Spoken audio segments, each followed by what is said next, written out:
Chapter 12, Pharmacology. We're just starting a conversation of dextrose. As you can see here, it comes in a bunch of different forms. We've got pre-filled syringes on the left, one being needleless or with a needle. Um, Oftentimes we'll see it in a box here, this blue box in the center. You can even find it in different concentrations. You'll note that the middle one is D50 and the one on the right is D10 premixed. And part of the conversation of dextrose and administration involves not only just knowing the dosing, but also the concentration you're working with. We don't want to put pure sugar into somebody's veins, lest it be a very necrotic and bad experience for them. So dextrose is often referred to as an amp of D50. This is a colloquial term. It doesn't mean an ampule of D50. It's just a nonsense term that means the whole thing. I'll talk about it now, saying that like old crusty medics will still call it sometimes an amp of D50, and then you'll hear me say amp of D50 throughout the entire presentation. But just know that when I say amp of D50, what we're talking about is 25 grams, or the whole entire syringe here. Now, oral glucose is, if we've got a patient that's hypoglycemic, we still want to go with least invasive to most invasive. So if there's an option or no contraindication for oral glucose, then we do want to start with that. It means that we don't have to do an IV. It doesn't have to introduce any foreign substances into the body. We don't have to poke them. There's just a lot of different reasons why oral glucose would be more beneficial, especially considering it can be as effective as dextrose in the first place. Another consideration to make, though I list here as a patent line and a random one that does not belong, is the idea that when you're going to give dextrose intravenous, you need to make sure that your line is patent, because if it's not, you're going to have all kinds of dextrose going into the tissue, and that's very, very bad because it's incredibly necrotic. In a certain sense, or how I kind of remember this, if you don't know already, is if you've ever put a sucker like into your mouth and left it on your cheek for too long, that roughness and soreness, that feeling you get there, is largely dehydration, but much akin to the sense of how immediate the effects of dextrose can be. I asked a doctor once if if this were really something to be that concerned about, if, for example, I took dextrose or D50 and just injected it into a man's arm, would that have a major effect? And the doctor's response was, yeah, he might never be able to throw a ball or lift his kid with that arm again. So again, it's something that we want to be considerate of when using this medication. Quite frankly, 25 grams of dextrose is a lot. And in most situations, we should be diluting that down. The concentration of D50 and why we call it D50 is because it's the grams of sugar and the amount of milliliters. And as you can see on the box here, we have 25 grams in 50 milliliters found in the top left. So D50 means 50% dextrose, and then the other 50% is water. When we talk about what a solution is, we're really talking about the combination of two different things, both a solute and a solvent. In the lower case here, in the bottom right, we've got water in combination with salt, and above that, our D50, 50% dextrose, 50% water. The solute is the solid part, if you will, the medication, salt in one case and dextrose in the other, making, of course, a solvent, water.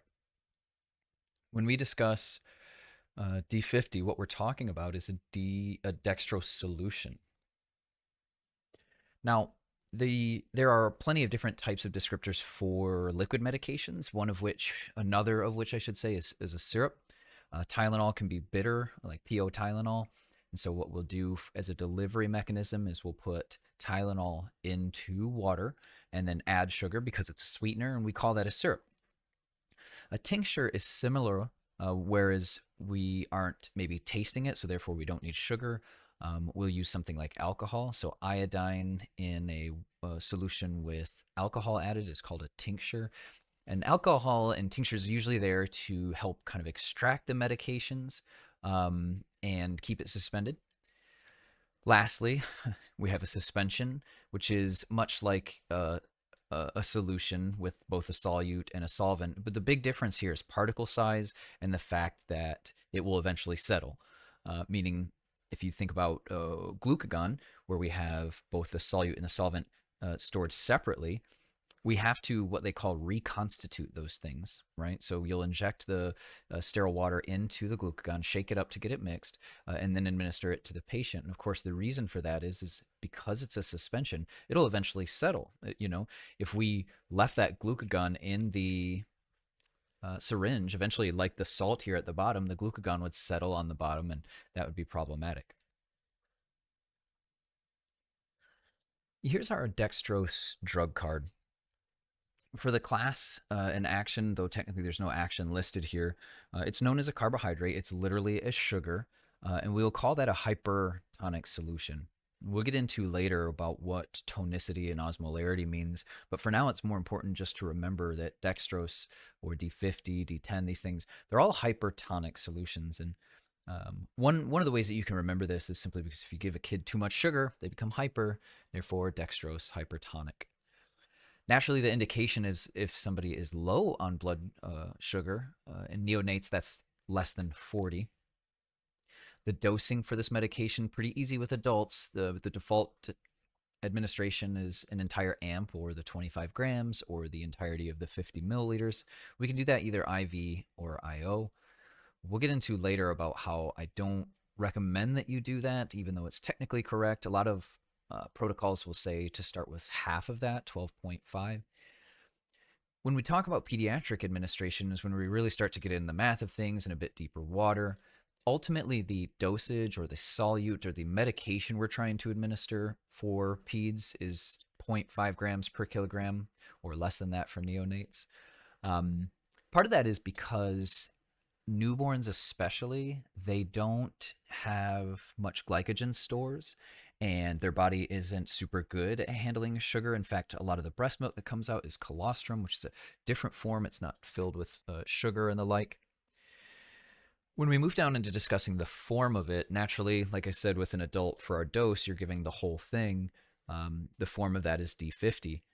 For peds, we have to start diluting the concentration. It's just simply too much for small or immature vessels to handle. We can get all kinds of irritation and necrosis and the like, which is why you see it broken down for peds that are both over 20 kilograms, peds that are equal to or less than 20 kilograms, and then again with the neonates receiving even less.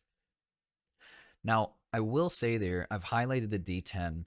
I think that we're moving as a culture to a place where we just give D10 to everyone. And in fact, that will be completely permissible in almost every aspect during the AEMT course here. What I mean is that if you just get in the habit of mixing up D10 regardless of the patient age and administering it to both neonates, peds less than 20, peds over 20, and adults, not only am I okay with that, I would encourage you to do so. The only reason I even put D25 or D50 on here is simply for exposure and familiarity in case you get questions on registry about it or whatever institution you're working at. We don't know what they're going to carry, so I want you to be aware of it. But realistically, if you can just lock your brain in how to mix D10 and give that to all patients, we'll be very happy with that. Moving on to the contraindication, euglycemia, normal blood sugar, much like eupnea would be normal breathing. Obviously, we're only giving this to people who have need of sugar, so we're not going to give it to people who have normal blood sugar or high blood sugar. Hence, one of the adverses affect it being it causing hyperglycemia as well as tissue necrosis. As a reminder. But this is just mostly because what happens is we get altered or confused patients and think, oh, hey, this might be a sugar issue. It turns out being an oxygen issue and the like. So this is kind of a catch-all for saying, hey, dextrose is a great medication when it's necessary, and that's only going to be when they're lacking sugar. We've got some notes at the bottom just about how to mix these things. I have a much simpler way to describe this later, but put very simply, if you were just take, this is what it would look like, or what you would create if you took in 25 grams and put it in 50 milliliter solution, or 100 or 250 bags of saline, for just kind of quick reference. If or when considering questions about D25 specifically, whether it be on a test or an adjunct kind of pop quizzing you and the like, if you find yourself lost in the woods, a good memory trick is to kind of think, okay, if I have a ped over 20 kilograms, I give D25 at 2 milliliters per kilogram. So it's just a series of twos there. Something I often have to remind myself of, or something I have to utilize because I just don't think about D25 very much at all. I would just as soon as give D10 again to everybody. Now, this is a practice portion. There's a lot of colors on the screen, there's a lot of numbers and the like, but I just want you to pause the video for a second and just kind of go through here. Just want to really nail down the concept of what concentration is. And so, just like I said, just pause the video here and go through and run the math on, for example, 25 grams in 50 milliliters. Well, that's going to be half of the quantity, so therefore 0.5, or what we would call D50, 50%.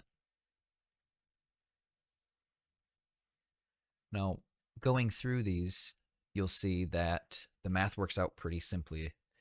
Knowing that we've got all these different bags of normal saline, it's kind of assumed from here on out that if I say, add this much D50, that you would likely or need to take out that much volume in the first place.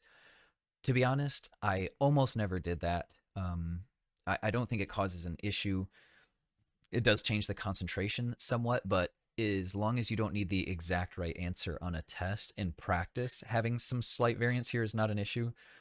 So what I mean to say is if I've got a 250 bag, and as you can see it in this example with the star, you would need to take out 50 milliliters of saline to put in 50 milliliters of D50, which gives you 250 milliliters, which gives you a literal 10% concentration. Whereas if you don't take the 50 out first, it makes it like an 8.3 or something like that, 8.3 D 8.3. Again, I did that almost my entire career. It's really a non-issue. In fact, there were plenty of times I gave D5 as well. But I don't think it's too far to say that the most appropriate way is to remove what you're putting in so you get the exact right concentration. Now, this looks a little counterintuitive, as I say, easy mix in and then a million different formulas, but I really do think that sometimes simply knowing the math of something is the easiest way through it. And the reason why I talk about it in this way, and I'll simplify it for you here in just a minute, is because this helps to kind of correct all the questions you might have of, I, I guess basically what happens is you work at a service and you find out what they have. You lock your brain into that singular thought process, meaning we only have 100 bags, we only have 500 bags, we have premixed D10 or whatever. And when those change, whether due to a changing of the products at the company or mistakes or circumstances, they don't know how to adjust to that. And this is a way to kind of help you through that. So we'll get into it. It's worth noting that much as we discussed previously, and we're going to go into depth later, this is not the dose over have or desired over have formula. Specifically, if you look at the desired over have formula, you're first dividing what you want to give over what you have available. And this formula over here discusses multiplying first, essentially the D times the Q first. So it's not equitable. It's not the same here. But really, this, as far as trying to make a concentration regarding the volume and therefore dispensation of it, what we're simply asking ourselves is, okay, what concentration do I want? What type of saline bag do I have? And what am I using to get there? And so that's almost always going to be the case. There can be two permanences here, where with only one real variable. Meaning, if you just continually make D10, then and you can remember this formula. It's pretty simple by just saying, okay, well, 10% is 0.1, 50% is 0.5, and so your formula, the only part that's changing is the one in blue, which is how much fluid you have. So, for example, if we said I have a 250 bag, I'm going to multiply 0.1 times that, or 10% of 250, that leaves me with 25, and then I need to divide it by the concentration that I'm using in the first place, right? Because it's not 100% dextrose. We're going to be using that AMP at D50. And so the formula works itself out to become 25 over 0.5, or divided by 0.5. It's also worth noting that when you divide anything by half, it's much like multiplying it by 2. So in summary, and in the simplest sense, what we're talking about here is merely multiplying something by 10% and then multiplying it by 2. As you can see in this little picture, when you multiply something by 10%, really you just have to move the decimal. So, to summarize this entire thing, if you're consistently using or trying to achieve D10 results and you are always using D50 to get there, all you have to do is interchange the fluid with this number, move the decimal, and then multiply it by 2. So, really, this can be a very, very simple formula. And we'll go through a few practice cases here. So, much like we just discussed, let's do a simple one. So, we kind of already know the answer. Our concentration that we're looking for is D10, and the bag that we're going to be using is a 250 bag of normal saline. So, what should you do to turn this bag of normal saline into D10? To work the formula out, we're going to want to essentially take out 50 milliliters and put in 50 milliliters of D50. Remembering, of course, that we're going to take our concentration times the bag divided by what we have, or again, very simply, just I have a 250 bag, move the decimal over 1, multiply that by 2, bam, that's 50, right? And you can do this so quickly, so quickly. So let's try again here. We'll pause the video, right? We've got, this time we want to get D25, so we won't be able to just move the decimal. We'll have to actually do the formula. And let's say we want to make that in a 250 bag. We punch in the numbers. Our concentration that we want is D25, or 0.25 times 250, which equals 62.5. We divide that by the D50, or the 0.5, and that's 125. Now, this is super easy to do with a calculator, just punching these numbers in, but you can immediately see why, or how much easier simply using D10 would be in the first place. It's also worth noting that with you using a 250 saline bag, you'd have to give 125 milliliters of dextrose. So you're using over 2 amps of D50 now to make this bag. And if we're referencing the drug card, remembering that, say, for a pediatric patient, it's 5 milliliters per kilogram, we very quickly realize we're making substantially more medication than we need. Again, I don't even really recommend that you're using D25 in most cases, but if you must, there's a way to do it pretty simply. In looking at this chart here, this is largely a lot of information that you don't need and probably shouldn't spend time memorizing or anything. This is how a lot of these numbers kind of break down. We've got D10 concentrations on the left. We've got D25 on the right, remembering that D25 is only for pediatrics that are over 20 kilograms or 20 kilograms or over. So you wouldn't be giving this to a 1-year-old, hence why I've got that kind of blocked out.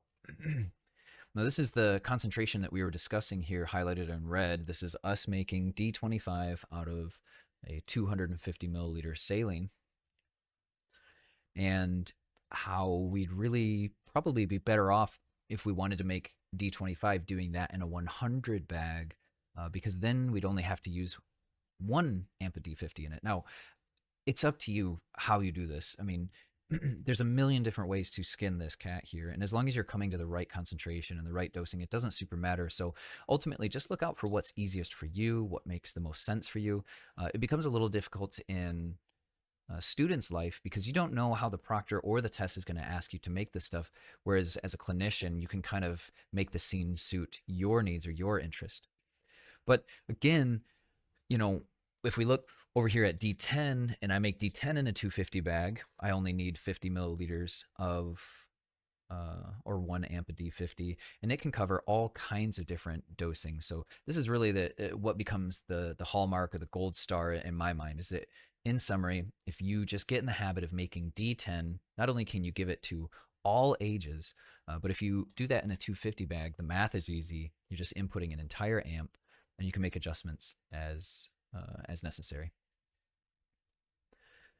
So let's do one more practice thing. And this is a way of kind of showing that if you know the formula, if you're using D10, this can be so easy, regardless of how much you have on hand. Here's a strange amount, 192 milliliters, let's just say.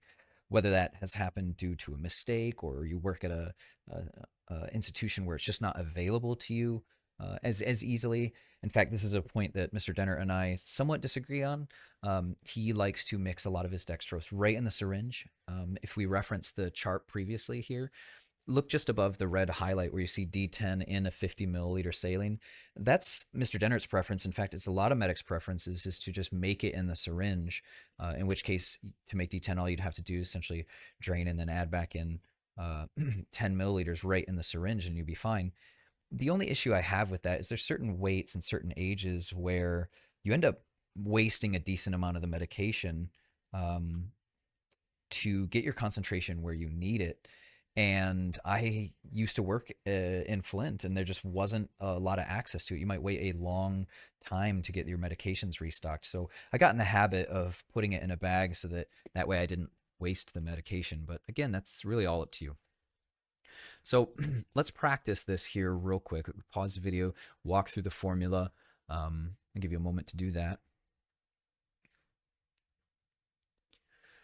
I'm going to skip all the mumbo jumbo here and again, just talk about very simply how much saline do I have? Well, I have 192. I want to make D10, so that just means moving the decimal over for 19.2, math that we can do in our head, essentially, and just be absolutely done with it. Of course, that means I would only need to remove 38.4 to put back in. Now, again, this is kind of educational, testing purposes, 38.4. If that's the answer, that's what you should put. Culturally, it doesn't super matter. He threw in 40 here or 38, whatever the case is. You don't have to be that specific about it in the practical sense. So again, just kind of moving back to the medication here, just to discuss the steps, really. Well, initially, we need to decide what kind of concentration we want, and then we need to discuss literally how much of the medication we're going to be giving, or the volume that includes the medication, right? Aspirin, for example, PO aspirin's easy. It's just the solute. There's no solvent, right? You just give 324 and that's it. You don't have to ask what the volume is. It's not largely relevant. Dextrose is a little different because our dose and our form are somewhat separate. Now, this is easy if you have a constant, right? Like you won't often even ask yourself what the dose of dextrose is because you know that with D10, you're just giving 5 milliliters per kilogram, regardless of the age, unless they're a neonate, in which case you're giving essentially half or two of that. So to start, we definitely need to make sure we understand how to convert pounds to kilograms. Now, if you want to factor that exactly, it's just simply 2.2 pounds for every 1 kilogram. So you'd take somebody's weight in pounds and then divide it by 2.2, right? So 220 divided by 2.2 equals 100. And that's about the only one that I can do in my head exactly. And I would, in fact, encourage people to use calculators. I think sometimes we worry about embarrassment, and I think that it's just more importantly to be correct. So I don't think there's anything wrong with pulling a calculator out to measure somebody's weight. It especially might matter considering that you're now using that number to factor in the medication weight base. So you might need a calculator anyways. But the simplified version of that is just taking their pounds, dividing that in half or by 2, and then subtracting 10%. And as you can see in the example of 220 pounds divided by 2 minus 10%, we're about a pound off. Oops, it says pounds, it should say kilograms. But it depends. It depends what you're giving. At the AEMT level, a lot of the medications, they don't need to be that narrow, so that simplified version doesn't matter. But once we start getting into cardiac medications and the like, it might become more relevant, and therefore that 1 pound, or rather 1 kilogram, might matter. So now, we've talked in the past, kind of paving the way for hand heavy, of course. This was a career changing experience for me learning this. We went from, because basically what would happen is, let's say paramedics would have to administer Versed to pediatrics, and that's a weight-based medication, and it's a high stress situation. So we'd get dispatched to a pediatric having an active seizure. We show up. Now we have only know what the age of the patient is, but we don't know how much the child weighs. And so we come in to see the child actively seizing, and suddenly I'm, hey, mom or dad, what's the patient's weight? They either don't know or they know that when they went to a doctor's appointment 2 months ago, and it's like, oof. So this really changed because we would solve the problem before we even went on scene. All we would need is the age, and then we could do the math before we even walked in the door, and the stress level just plummeted. It was so much easier, so much simpler, and which is much better for both us and the patients. So as a reminder here, if we were to hold up, for example, our left hand looking at our palm, we would start with the thumb. And these are, of course, the age ranges going up by odd numbers, with one being your thumb and then three being your index and so on and so forth. I try to really emphasize this because people get very confused that it starts with 10 kilograms and then goes up by fives. I just try to remind people to say that, hey, since we start with a one as an age, we also start with a one regarding kilograms. And I think honestly, it just takes time and it takes practice. But with the weight, again, on the thumb at 1 year old, we want to say that this patient on average will weigh around 10 kilograms. And then at three, it going up by five is 15, 20, and so forth. This is shockingly accurate. I mean, like I said, it really revolutionized the way I approach pediatric medication administration. In fact, since we are at home, what I would just recommend is that you practice an open air with yourself here, just kind of saying, all right, closed fist, I have a 3-year old, 1, 3, 10, 15, 15 kilograms, and just spend some time going through this. I mean, whether or not you do it right now, it definitely needs to be done. I mean, you should, if you're talking to your aunt on the phone and she says, oh, we just had a birthday for your niece or whatever, you say, how old is she again? She says 7. You just 1, 3, 5, 7, 10, 15, 20, 25, and you just get in the habit of just weighing out patients as they appear. So again, let's do some practice here and regarding dextrose, but let's move this in as many steps as we can, right? So we've got the fact that we want to give dextrose to this patient. We've got the fact that they're 5 years old, they're unconscious and hypoglycemic, meaning if they're unconscious, we can't give oral glucose. So we're going to want to move right in with the dextrose. One of the first things we need to do is find the weight, right? We've got 1, 3, 5, 10, 15, 20. So our patient on average is about 20 kilograms. Now we need to find the concentration for that. Well, considering that our patient is 5 years old, or more to the point, 20 kilograms or less, we want to use D10. Now, I want to use D10 anyways, but even per registry, this would slot in just fine. So we have to do the concentration. We have to make it up, right? Well, easy. If we're using a 250 bag and I want D10, I'm just going to move the decimal over, which is 25, now times 2, and that equals 50 milliliters. So again, with 250 bag and D10, drop out 50, add in the whole AMP D50, no big deal. Next, we are going to talk about the volume that we want to administer, right? We just made our concentration, but now we actually have to give it to the patient. Now, we could factor this in as far as the dosing as well, if we wanted to consider that's 0.5 grams, but really this is an application of what I'm physically and literally administering, which is 5 milliliters per kilogram. And since he weighs 20 kilograms, easy math at 100 milliliters. And this is really just how easy giving D10 concentration to pediatrics can be. But it all kind of revolves down you remembering how to do the formula. I have in parentheses here just the concept of titrated. Again, for testing purposes, if the dose is 5 milliliters per kilogram, you want to administer that completely, but practically and realistically, we're titrating this to an effect. And the effect we're looking for is to maintain a level of consciousness and breathing and the like, or if a patient is too hypoglycemic. So if, for example, you're administering this and you're only about 50 milliliters in and your patient has seen complete reversal of symptoms and has now euglycemia or normal blood sugar, well, then you can just stop the treatment. You can just move on with your assessment and care from there. You don't need to complete it necessarily. Just something you want to continue to monitor. Let's take us a quick break from math. I know you've been diligently pausing the videos and doing this all this hard work. I'm very proud of you. You've always been my favorite. Just don't tell your peers. We're just going to go into a light conversation about what we'll be going into more in detail in lab, which is about the different terminology like needles, catheters, INTs, and so forth. Of course, here on the left in these multicolors, you see various gauges of needles. Much like shotgun shells, the lower the gauge, the larger the bore of the needle. Our standard in class is going to be 18, which is the green one on the left. And just next to that is what most people standards in pink, the 20 gauge. You can see that they have differences not only in length, but also in diameter.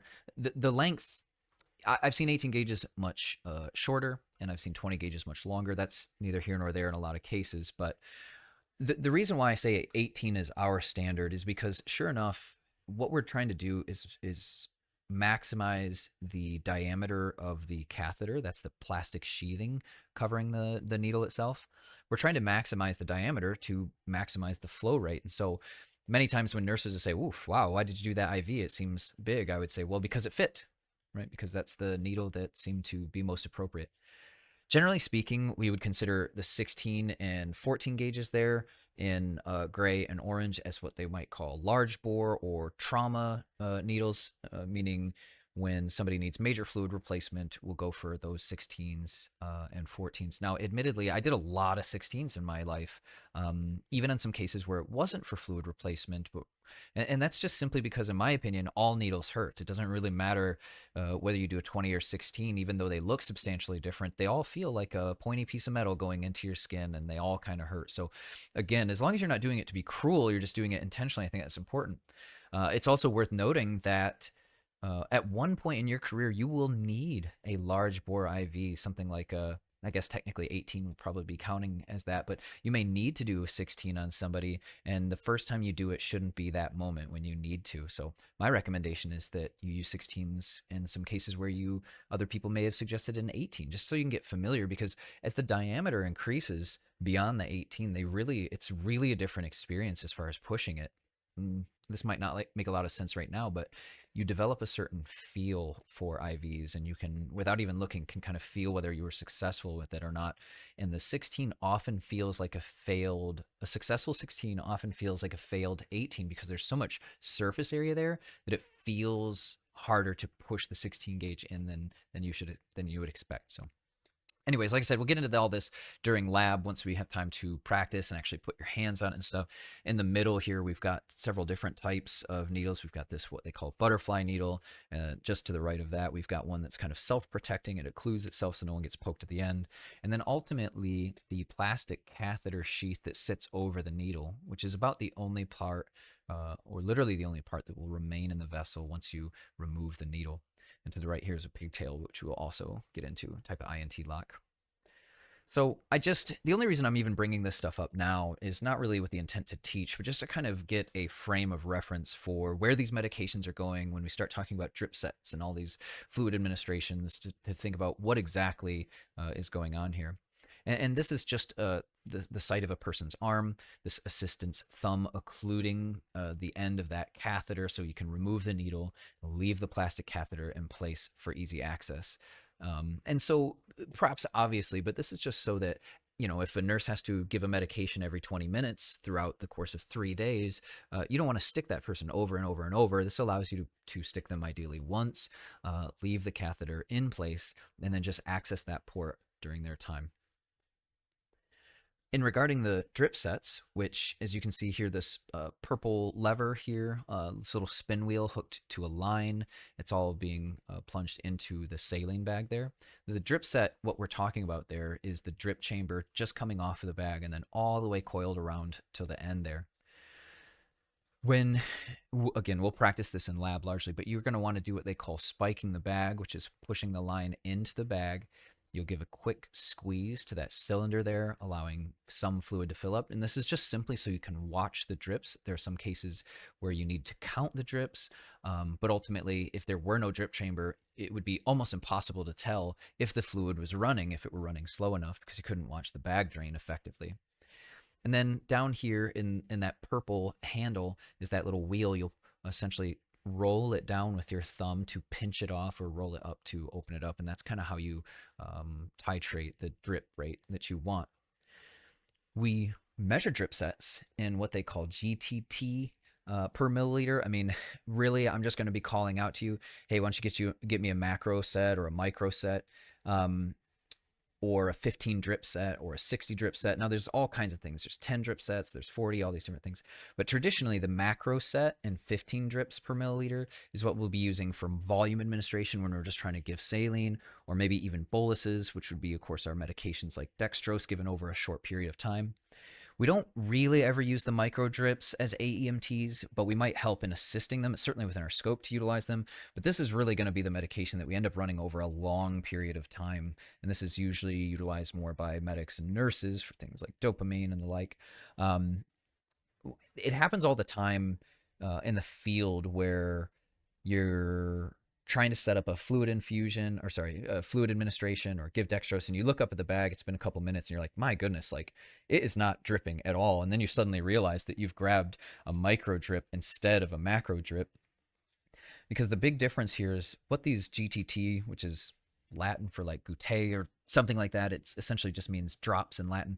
This means how many drops equals 1 milliliter. And in a micro drip, let's say a 60 drip set, that's 60 drops to equal 1 milliliter, whereas a 15 drop set would be a macro at 15 drops equals 1 milliliter. So the drops are much bigger. So what usually happens is you're like, oh, why isn't my fluid running? You look up there and you notice, oops, me or my partner accidentally grabbed a micro instead. So definitely check your packaging there. Sometimes we do IVs and it's not even to administer a medication. It's maybe it's in a patient where we know they're going to run labs really quickly, or maybe it's because we want to pull labs to deliver them as soon as we get to the hospital. And so in some cases, we just want to run the fluid. We don't want to completely stop it because then it might clot up. We just want to run it what we would call TKO or KVO, to keep open or keep vein open.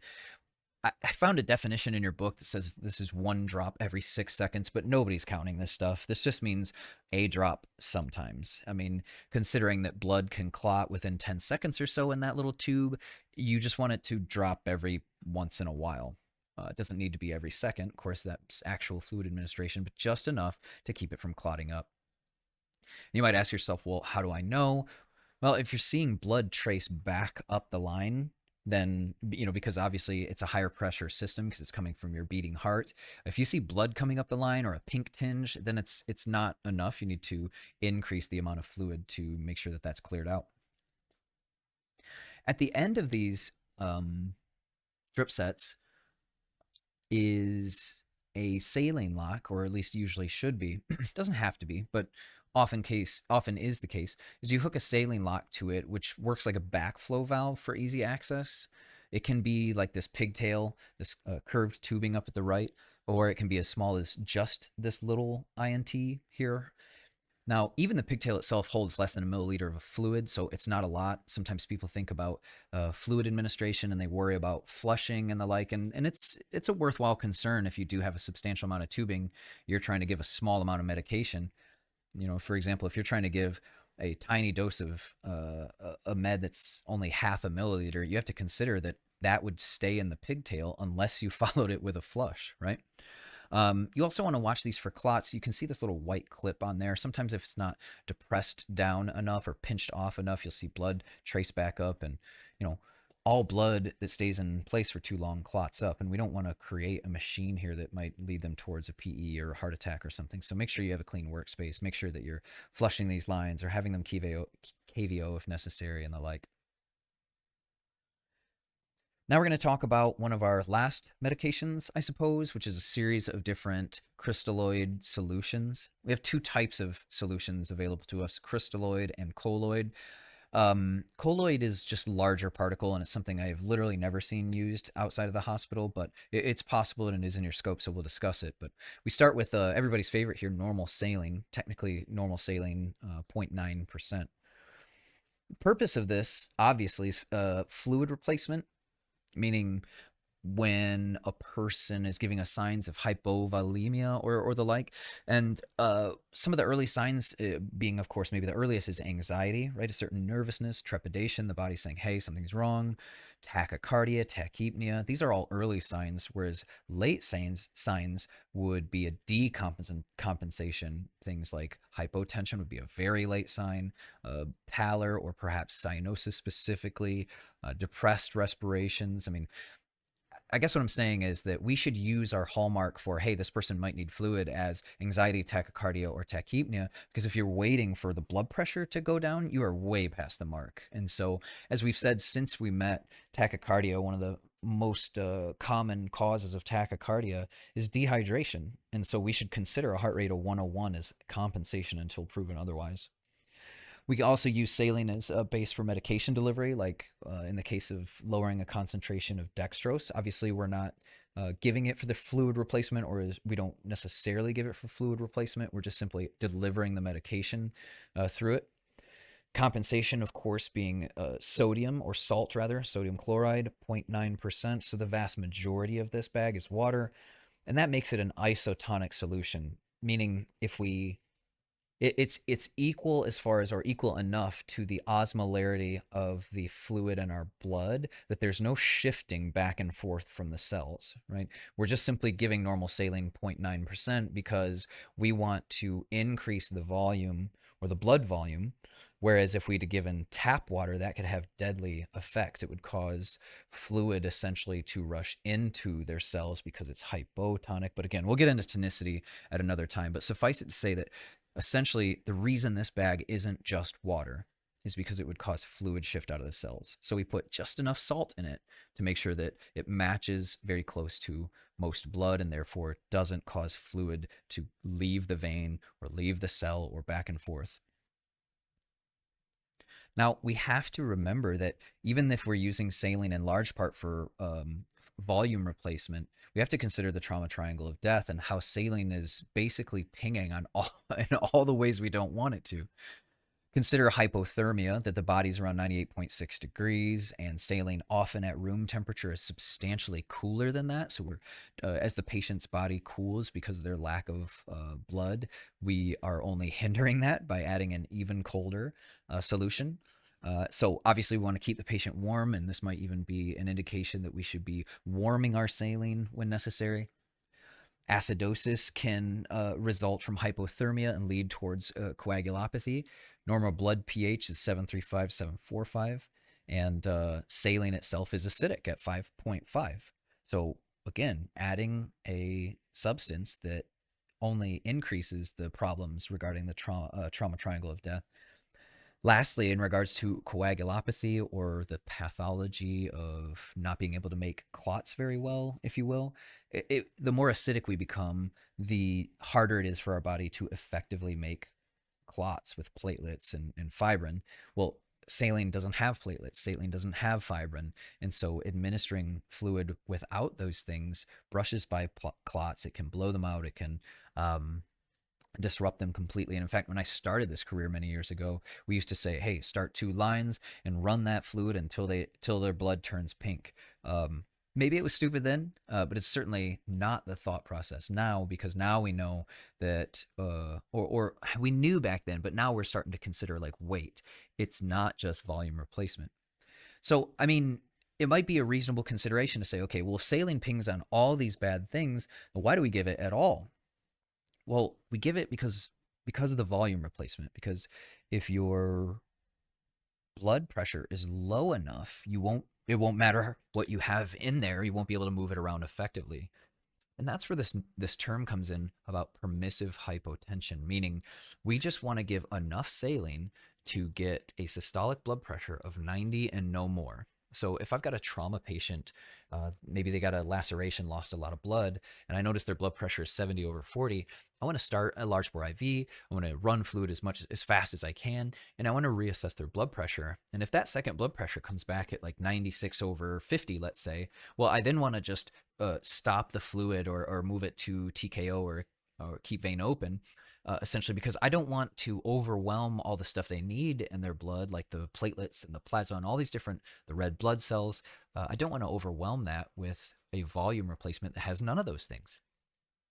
Now, at a later date, we'll get into mean arterial pressure, or MAP, which is really our gauge for the targeted blood pressure. The easiest thing is perhaps the permissive hypotension at 90. We'll get into later about how to factor in a mean arterial pressure. And that's really going to be our target point to say, hey, when can I go ahead and stop administering fluid that isn't a blood product replacement? Our second of three different crystalloid solutions is lactated ringers, and each of these is used less and less in EMS. Saline is used almost exclusively, let's call it 90% of the time, with lactated ringers perhaps 9% of the time, and our last one, D5W, almost never. But lactated ringers is much like saline. If you look down at the composition, you can see it has both sodium and chloride, but it also has other electrolytes like potassium, calcium, and even lactate, which is used as a buffer. Now, the hospitals use this quite a bit, and there's even a lot of pushes to make it more prevalent in the field. As of yet, we primarily use normal saline. My suspicion is that's based largely around cost, not necessarily science. So, much like saline, the purpose of lactated ringers is for volume replacement, though this is often used more in large volume replacement, like major traumas or burns. It wouldn't be surprised at all to see test questions that said, hey, you have all these different medications, or rather, fluids you can give. Your patient has suffered substantial burns with major fluid loss. What should you use? Well, we'd go for lactated ringers over uh, saline, partly because of the electrolyte replacement. It's just got more in it that they need. It's also beneficial because its pH is higher, or specifically closer to a normal body pH, blood pH there, so less of an issue there. And also, like I said, hence in its name, lactate, it carries a buffer with it too, and that's part of the reason why the acid base is higher, because of that lactate to work as a buffer. It's still isotonic. Presumably, I don't know what the exact content of salt in it is, but presumably low enough that you can add all these other things and still find it isotonic. And again, a reminder that uh, isotonic means that the fluid, if I give you lactated ringers, fluid is not particularly shifting into or out of your cells into your vessels. It's largely staying equal. Lastly, we'll talk about D5W. D5W is not D5. We'll just kind of cut to the bottom of the list here. D5W is 5% dextrose, or D5, in distilled water, whereas D5 itself is 5% dextrose in normal saline.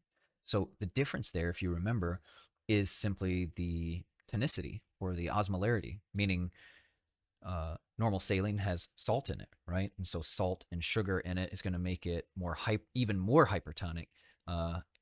So is the case. What's interesting about D5W, and again, I've just never seen this used in the field. It's sometimes used in the hospital or in critical care to either say, hey, we want to give them fluid, but we also want to give them some IV calories, hence the sugar. Or perhaps there are certain medications that require dilution and they do better in a dextrose solution than they would in just a standard normal saline, or perhaps rather distilled water as opposed to the salt. Like, there's just some real niche cases where this is used. A person's salt content is too high, so therefore they don't want to give more, so they give distilled water with dextrose, and it all kind of works out. So again, D5W rarely used, but it mostly for the calories or medication dilution. It's interesting because it does start as isotonic due to the low concentration of sugar in it, but once the sugar is utilized, then that fluid becomes hypotonic. So we might see fluid shift as a bad thing in most cases, but there are some rare cases where medication delivery is done better with fluid shift. But this is all kind of tertiary, and so seldom used in the field. The separate categories, of course, we had crystalloid solutions, that was normal saline, lactated ringers, and D5W. Are colloid solutions, which I've definitely never seen used in the field, are just much larger molecules like proteins and starches in the fluid. And this is done when our intention is to cause fluid shift intracellular and the like, changing of oncotic pressure. I had to look up a second one of these. I only knew that albumin was one of them. I had to look up. There's several other, not the least of which is gelatin, just because of how rarely this is used. And this is largely for blood volume replacement in some cases. And so again, mostly just exposure to the difference between crystalloid and colloid. The real difference there is the size of the molecules. So let's talk about some ways that we administer medications, specifically the routes, right? We've got all kinds of different routes here. You see sublingual, rectal, oral. We've got IV, IO, intramuscular, sub-Q, transdermal, all kinds of different things.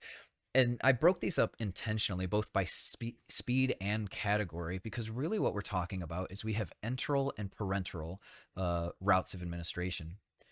Um, if I just move over to this, I always remember the difference. Enteral, as you see in this top right, as eating the medications that I eat. It's not completely accurate, and it gets a bit fuzzy around things like sublingual, but this means essentially medications that go into the GI tract. Because what we're really talking about is the difference between some medications that are initially being processed by the liver and some that are not. And that changes both the availability and the potency, if you will, of the medication that remains.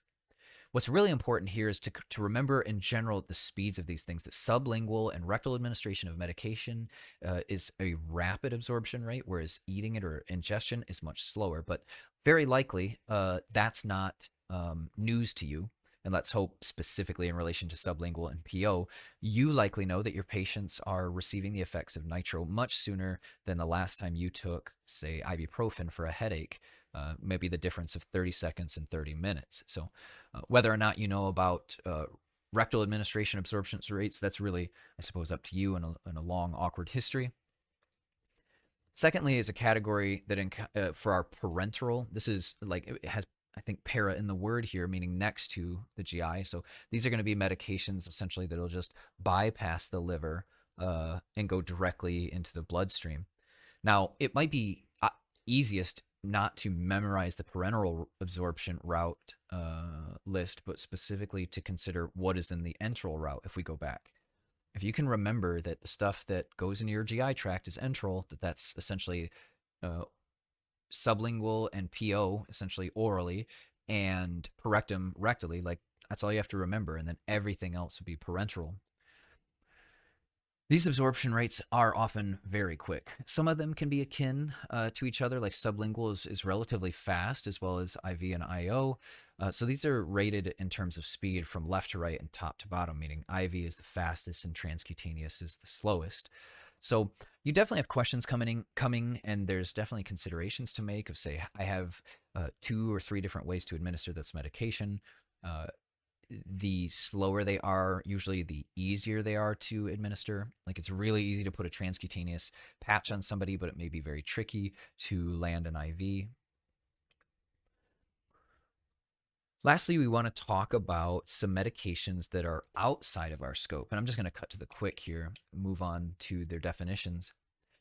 Now, what I'm not saying is that you need to understand the dosing, the action in large part of these things, but you need a general idea of some of them. It not only will it be helpful clinically, but I could very much see this being helpful in regards to testing. One of the things we've discussed somewhat at length in the past is the beta blockers, all the lulls.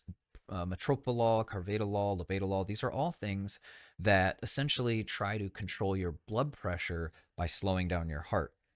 And we'll get into cardiology later, but if you look down at the bottom left and see how close those large spikes are together, that tells us that this heart is beating very quickly. And if we, and it's like, it could be the reason that our blood pressure is high. So by slowing down the heart rate, we can lower the blood pressure. And that's how beta blockers work. Literally, it's a medication that goes in there to the beta receptors and suppresses that so that the heart just doesn't get the signals it needs to beat very quickly. But there's a multitude of different ways to control blood pressure. Another one seen here with lisinopril is our ACE inhibitors. Now, they don't have direct effects on beta receptors. They work a little differently, and we'll get into that in a later date. But these are all our prils, whereas beta blockers are the lulls, and we know that that slows the heart rate. The prils are ones that are ACE inhibitors, kind of promoting fluid to leave your body. So if we look, for example, here and compare, here's what maybe a normal heart rate would be. Let's see, 350. Yeah, so around a normal heart rate in comparison to the tachycardic heart rate on the left there. This is going to be something we say, well, it's not the heart rate that's really, or the beta reception causing an issue. We might need to attack the blood pressure in a different way.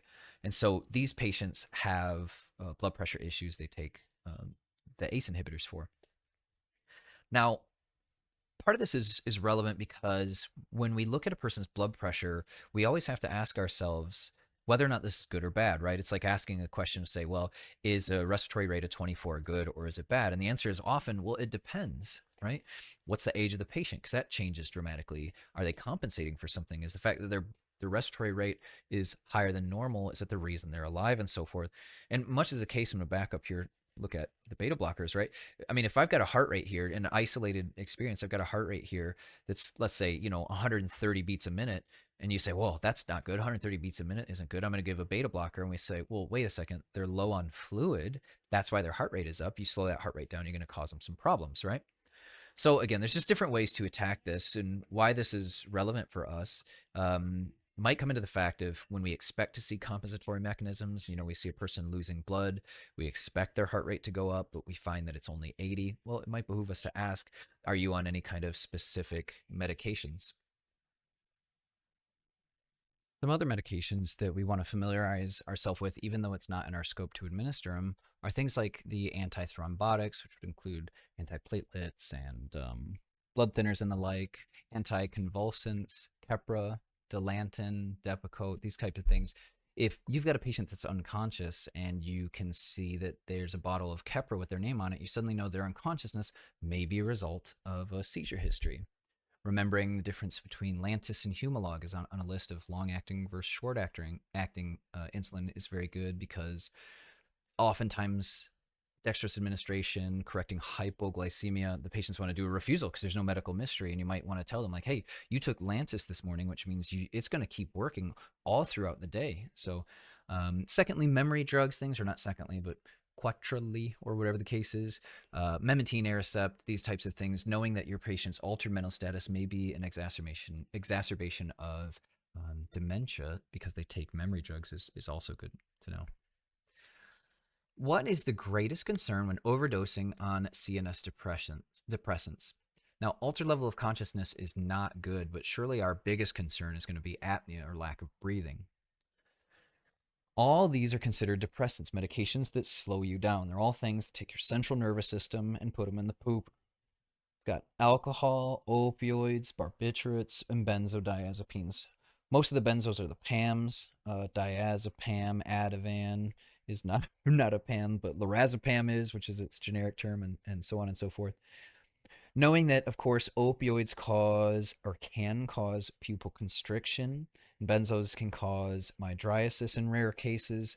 The only reason I even include this is just to say we really shouldn't be using pupils as a way to gauge, are they on opioids or are they on anything. We should be using their respiratory situation or condition as to whether or not we should be administering Narcan. A reminder about the medications that speed you up, or the stimulants here. We've got things like crack and cocaine, meth, PCP, and all these horrible synthetic marijuana and all the gnarly effects that they have on people. All right, we had our break from math. Now we're going to get back to the math, and we're all very excited about that. Uh, we'll start simply. This is a new drug for us, but how much glucagon should you give to an adult? Well, 1 milligram, right? Easiest to peasiest. Not a whole lot of math there, 1 to 1. Well, how much glucagon should you give to a child who weighs 15 kilograms? Well, not so bad either. Still a little easy, less peasy though. And just remembering that we don't do it weight based for glucagon. We're just going to be giving 0.5 milligrams instead. What about a question about Tylenol? How much Tylenol should you give to a 3-year-old with a fever? So this one is not so easy, none so peasy, right? Because not only do we have to know what the dose is, and of course it's weight based, we also have to know how to administer that. And since it's a syrup, meaning it's a solution with sugar in it, not only do we need to know the dosing in milligrams, we also need to know the volume in milliliters. And that is where we start our discussion of desired over have. Now, this is the formula ultimately. And this was very great for me. I used it for a substantial part of my career. Truth be told, if you just raise the Q up essentially and put the division sign in there, this is just cross multiplying. And in fact, if you're decent at math, you may actually find this formula somewhat unhelpful. This is for the rest of us. This is for the people that did not do well in math and have a decently difficult grasp of it. So again, at the end of the day, I don't care how you get the answer as long as the answer is correct. So do as you please here. Now, when we say dose, what we mean is the desired dose. This would say if I had a 10 kilogram patient that needs 15 milligrams per kilogram, well, this would be 15 times 10 and so forth. We'll kind of go through this in a specific example. You can ignore the blood to tissue bit up there.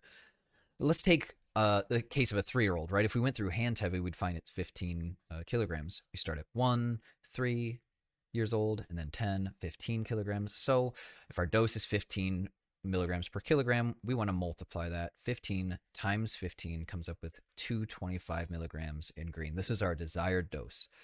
So if I just said to you, like, hey, what's the dose for a 3-year-old? You said, oh, 225 milligrams, no problem.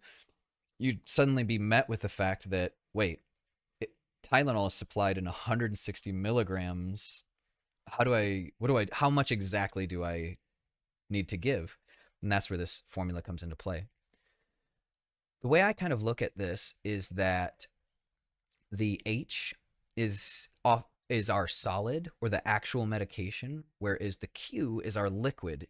If you remember back to the picture of the salt solution, the physical part of it, that salt, is the solid part, the H of it, how much you have, and it's mixed into the quantity, which encompasses the actual volume, right?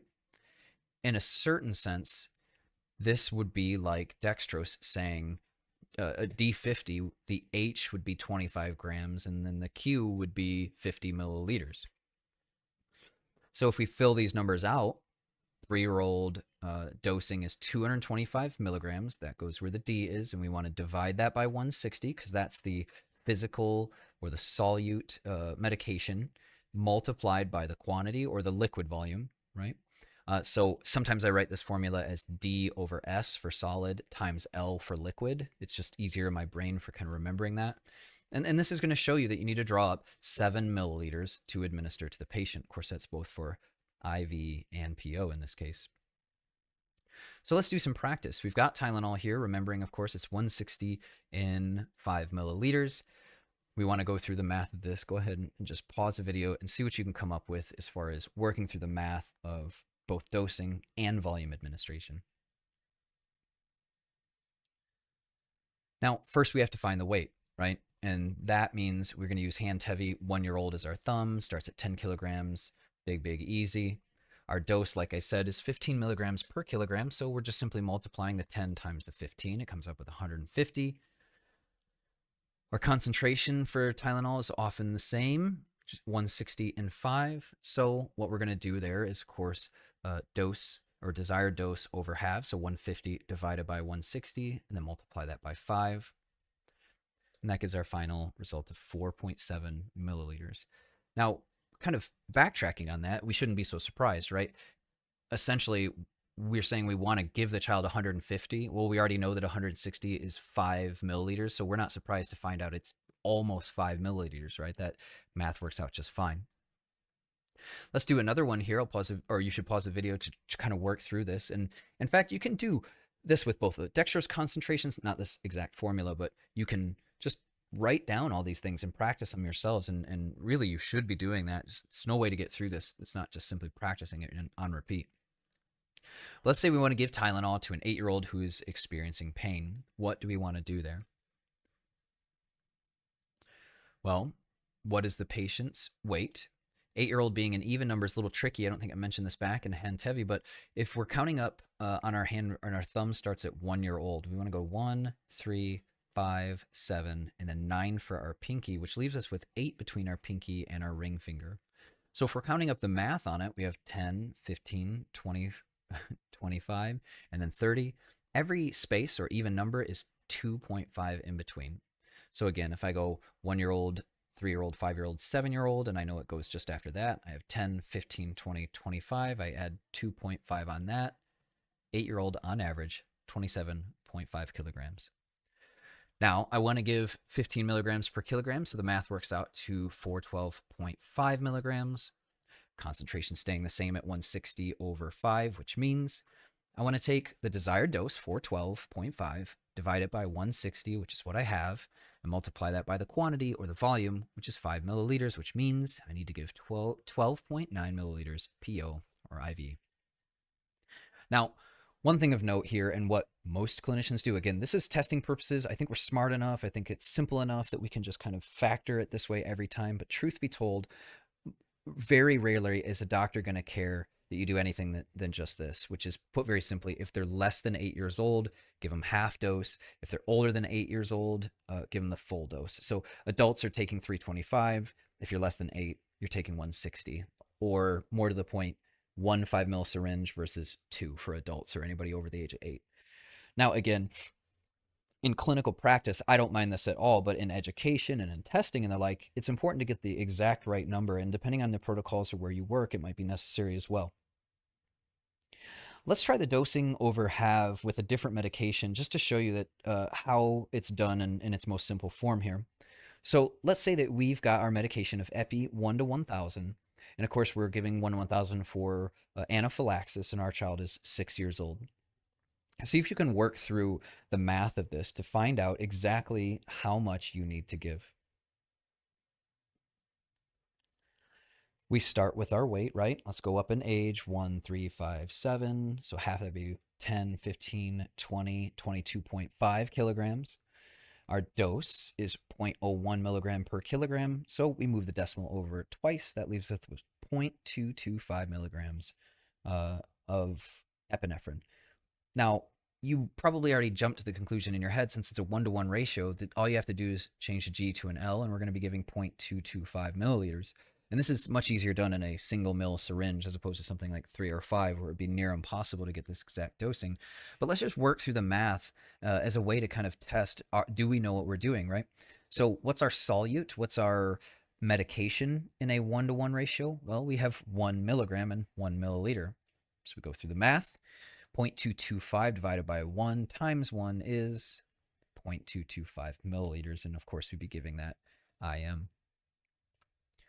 Here's our next example. I think it might be our final one, but why don't we work through this? Let's say that we have Epi 1 in 1,000. We've got a 9-year-old, but this time in cardiac arrest.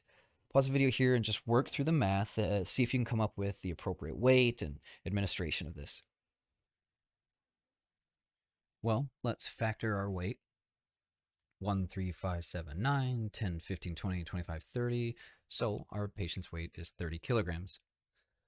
The next step would be the dose. Much as we recall, 0.01 milligrams per kilogram, and that should equal, by moving the decimal point over twice, 0.3 milligrams. Now, if you're a super clever squirrel, what you have noticed is that we don't give cardiac arrests 1 to 1,000 epi. We give IV epi, which is going to be 1 to 10,000. So we have to first mix 1 milliliter of 1 to 1,000 into a 9 milliliter to dilute it by the power of 10. But again, thankfully, the dosing is the same for both IV or IM for pediatrics. It's just 0.01 milligrams per kilogram. So we can use that even though the concentration has changed. Since we have 1 milligram in 10 milliliters, what we're going to do then is take our desired dose of 0.3 milligrams, divide it by 1 milligram, multiply it by 10, and of course that leaves us with not 0.3, this is incorrect, should leave us with 3 milliliters, right? 3 milliliters of 1 to 10,000 cardiac epi.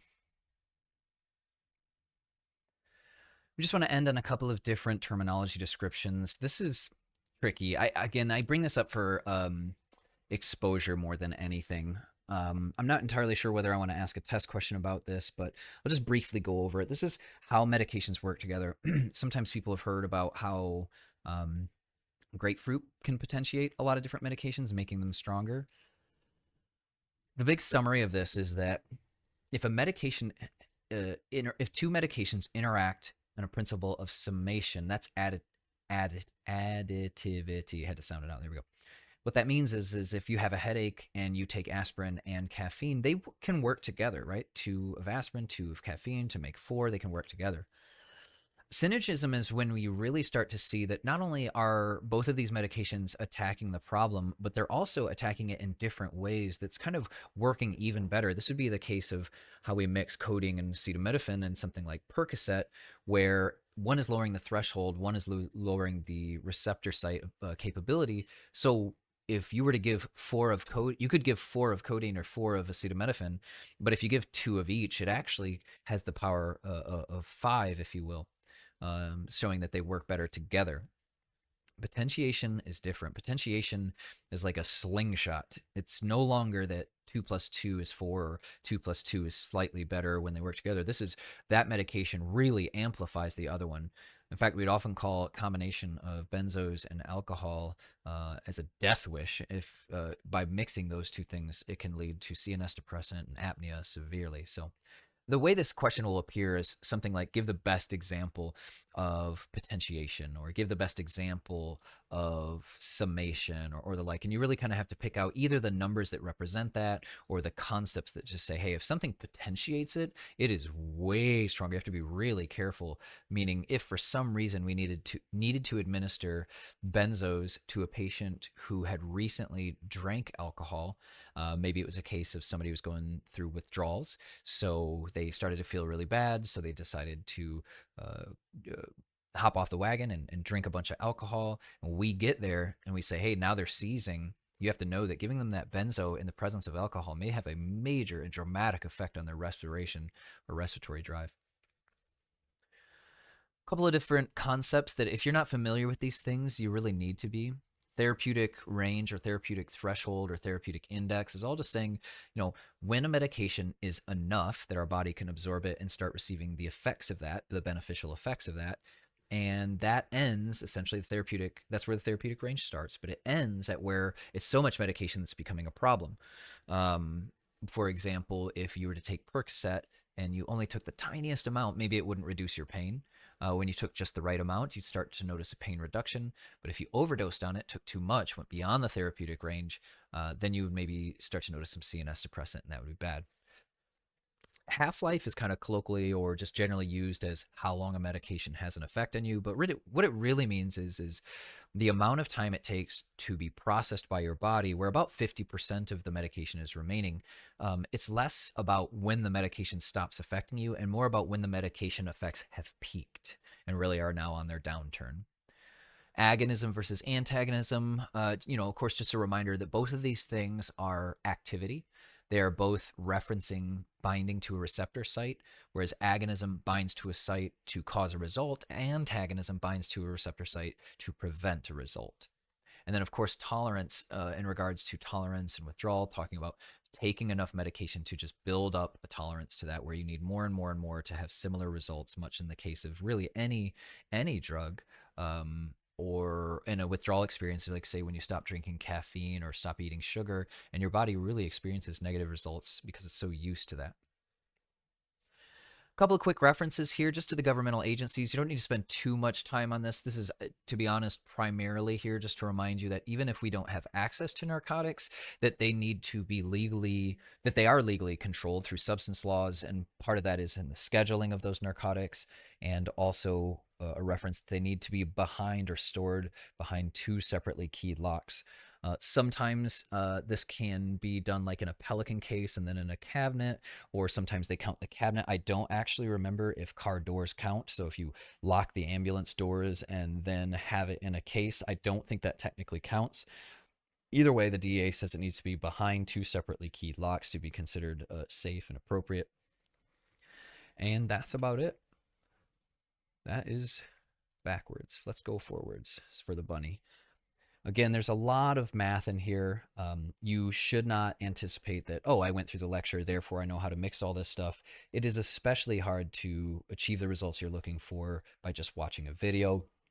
We'll be working on a lot of this through lab moving forward, but probably the best thing you can do for yourself is literally just on a piece of paper, just say, write down the ages between 1 and 9, including all the even numbers, and then just start working through the math of it. What would their weight be? What would their dose be? What would the fluid be? And all these different things. And like I said, we'll do our best in lab to kind of practice the physicality of drawing this medication up and administering it. But do yourself a favor and practice these formulas so that when the time comes that you need to do it under stress with a suffering patient, you don't break down and don't find yourself overwhelmed. Have a great day.